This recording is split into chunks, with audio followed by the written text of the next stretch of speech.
Hi everyone, today we're going to talk about grammatical mood. In linguistics, grammatical mood, often just called mood, is a feature of verbs that expresses the speaker's attitude or intention about what they're saying. It's not about when an action happens or how it unfolds, but rather how the speaker perceives or presents the action. Mood helps us understand if a sentence is a statement, a question, an instruction, a hypothesis, or a desire. It's a crucial dimension of grammar that enriches the meaning of our utterances and reveals the subtle nuances of human communication.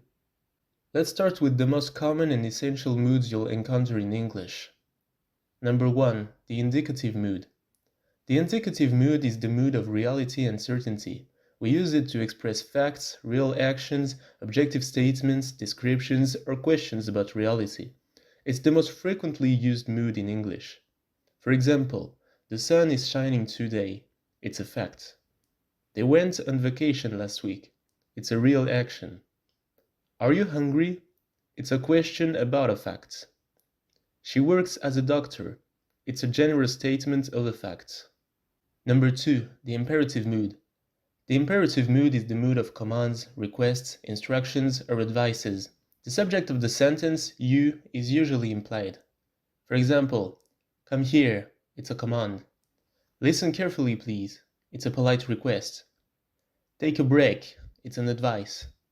Don't forget your keys, it's a negative command. Number 3. The subjunctive mood.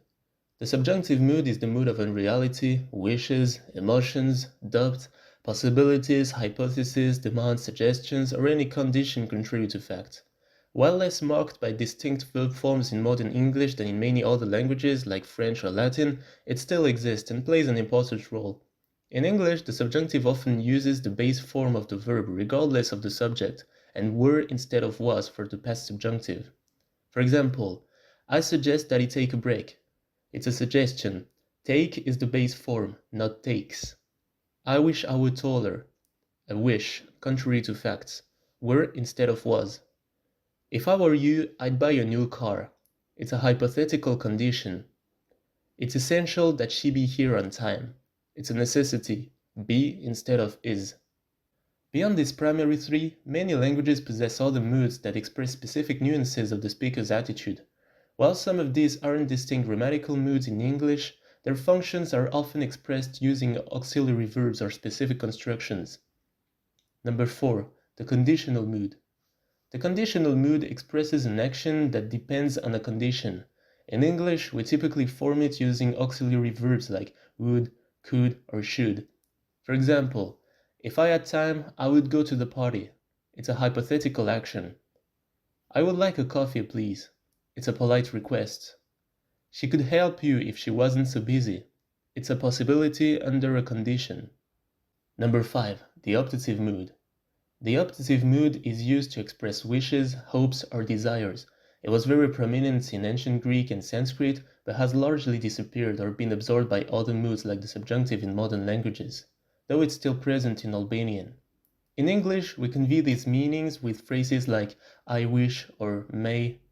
For example, in Albanian, pachfat is the equivalent of English structures like may you have luck or I wish you have luck. Number 6. The jussive mood.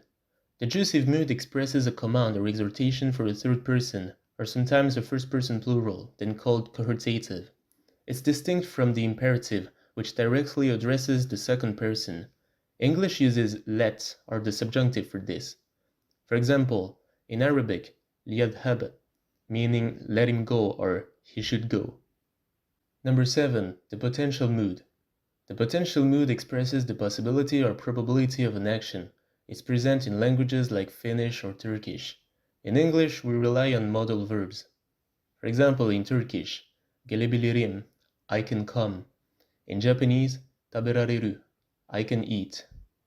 Some linguists like to categorize moods into two broad groups. Realis, used for actions considered real, factual, or certain. The indicative is the primary example. And irrealis, used for actions that are hypothetical, desired, commanded, or haven't happened yet. The subjunctive, imperative, optative, jussive, and conditional moods fall under the irrealis category, so basically anything not being the indicative mood. Now let's check a bit the history of mood, especially within the Indo-European languages, the family to which English belongs. Proto-Indo-European, the reconstructed ancestor of many European and Asian languages, likely had a rich modal system, including at least the indicative, the subjunctive, the optative, and the imperative.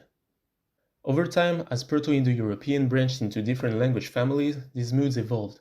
In Latin, the Proto-Indo-European subjunctive and optative merged to form the Latin subjunctive, while the Latin future tense absorbed some functions of the Proto-Indo-European subjunctive. In ancient Greek, the modal system remained very rich, preserving the indicative, imperative, subjunctive, and optative, each with distinct and complex uses.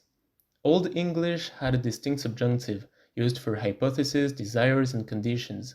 However, as English evolved into Middle English and then Modern English, the subjunctive's morphology began to erode. Many distinct forms disappeared, and the subjunctive became increasingly similar to the indicative, leaving only residual forms like be and were in certain constructions, as well as the base form of the verb after certain verbs of suggest or demand. In short, linguistic evolution often leads to a reduction in the number of distinct moods or a merger of their functions. Nowadays, modern English tends to express modal nuances more through auxiliary verbs like can, may, must, should, would, or through context and syntax, rather than through specific verb endings for each mood. Mood doesn't operate in isolation, it works closely with other essential verb categories. Number 1. Tense. Tense places the action in time, past, present, or future. Though distinct, tense and mood combine. For instance, you can have a present subjunctive, that I be, or a past subjunctive, if I were. Mood conveys the attitude, while tense situates the action in time. Number 2. Aspects. Aspect describes how an action unfolds, if it's perfective, meaning it's completed, or imperfective, meaning it's ongoing or repeated. In English, I was walking is imperfective, while I walked can be perfective. Mood can influence or be influenced by aspects. Number 3. Modality. Modality is a broader concept that encompasses the expression of certainty, possibility, necessity, obligation, permission, desire, and so on. Grammatical mood is one grammaticalized way to express modality. However, modality can also be expressed through modal verbs like can, may, or must. For example, he must leave, it's an obligation, or it may rain, it's a possibility.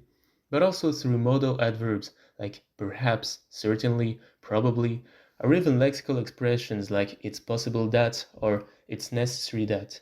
So, while mood is a feature of the verb itself, modality is a broader semantic concept that can be conveyed through various linguistic means.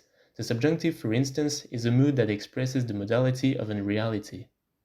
Languages express mood in different ways, primarily through morphology, the changes in word form, or syntax, the sentence structure. Some languages use specific verb inflections, endings, prefixes, or suffixes to mark mood. This is very common in highly inflected languages. In French, the subjunctive verb endings are often distinct from the indicative. In other languages, modal distinctions are less marked by morphology and more by sentence structure, the use of auxiliary and modal verbs, or modal particles. In English, as discussed, the subjunctive is morphologically quite limited. Most functions of unreality and desire are expressed through modal verbs like might, should, would, could, or specific syntactic constructions like I suggest that he go home, where go is the base form of the verb without an s for third person singular. In Semitic languages like Mandarin, there is no verb inflection for mood. Modality is only expressed through modal verbs, modal particles, or context. This variability shows that the concept of mood is universal, but its grammatical expression varies greatly from one language to another. Identifying and applying moods can be complex due to several nuances. Number 1. Ambiguity and overlap. In many languages, the boundaries between moods aren't always clear-cut. The same verb form might sometimes serve multiple moods, or one mood might take on the functions of another in certain contexts. For example, in English, indicative forms can sometimes express strong commands, like, you will do as I say. Number 2. Context and interpretation. The exact meaning of a mood can heavily depend on context and intonation.